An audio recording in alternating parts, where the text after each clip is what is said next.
जीवन में तू ना वो जीवन नहीं।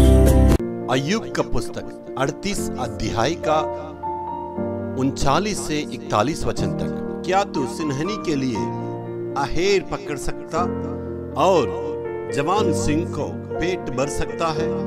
जब वे महर्द में बैठे हो और आहड़ में घात लगाए दबक कर बैठे हो, फिर जब कव्वे के बच्चे परमेश्वर को दुहाई देते हुए निराहार उड़ते फिरते हैं, तब उसको आहार कौन देता है?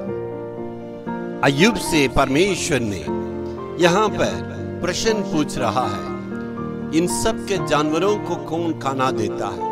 अय्यूब की पुस्तक में देखिए, उसकी दोस्तों ने अय्यूब से प्रश्न पूछते हैं और उनका पत्नी उनसे प्रश्न पूछती है और अय्यूब परमेश्वर से प्रश्न पूछते हैं। इस प्रकार अय्यूब की पुस्तक में प्रश्न और उत्तर को आप देख सकते हैं। यहाँ तक अय्यूब परमेश्वर से बहुत सारे प्रश्न को पूछता है और उसकी पत्नी भी पूछती है और उसके दोस्तों ने भी पूछा है।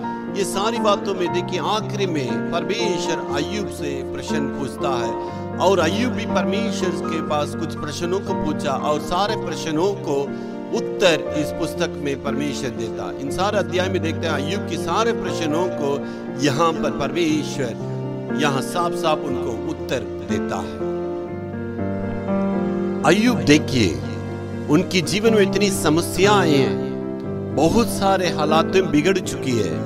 एक ही दिन में उनका 10 संतान मर चुके हैं और धन दौलत पूरा नाश हो गया और पूरा परिवार बर्बाद हो गया।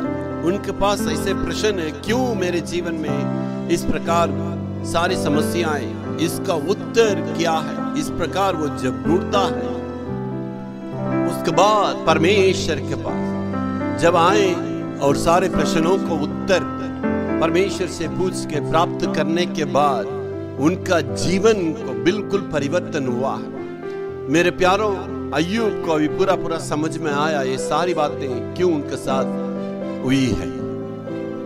तब इस बातों से हमें एक शिक्षा मिलती है, हमें ये महसूस होना चाहिए, मालूम होना चाहिए, जब अब अय्यूब ने अपनी गलती का एहसास किया था और अपने भूल को जब मान चुका था, अपने आप को दीन बना नम्र किया है और परमेश्वर के सामने कबूल किया है, उस वक्त परमेश्वर ने उनकी सारी हालातों को बदल दिया। मेरे प्यारों, आप भी अपने जीवन की सारी परिस्थिति की कारण को अपने आप को ढूंढ के प्रभु के पास आके क्षमा मांग के परमेश्वर के पास कबूल करने से परमेश्वर सारी बातों में सारी हालातों को बदल के आपको सही उत्तर को देगा। Hallelujah, hallelujah.